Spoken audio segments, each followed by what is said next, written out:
మరి విష్ణుమూర్తి ఎలా ఉన్నాడో లక్ష్మీదేవి అలాగే ఉంటుంది. బ్రహ్మదేవుడికి ఆభరణాలు ఉన్నాయి, సరస్వతీదేవికి ఆభరణాలు ఉంటాయి. కానీ పార్వతీ శివుడు ఇంగ్లీషులో చెప్పాలంటే క్వైట్ డిఫరెంట్. అసలు ఒకరికొకరు కుదరదు. ఇది అమంగళ్యం శీలం తవ భవతు నామైవమఖిలం.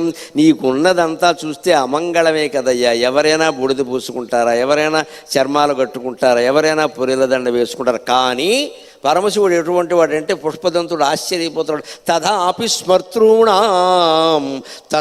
స్మర్తృణాం వరద పరమం మంగళమసి. కానీ నీ దేవాలయానికి వచ్చి దండం పెట్టిన వారందరికీ నువ్వు సర్వ మంగళాలు కలిగిస్తున్నావంటే నిన్ను అమంగళం అంటే ఎలా కుదురుతుందయ్యా అని చెప్పింది ఆవిడ.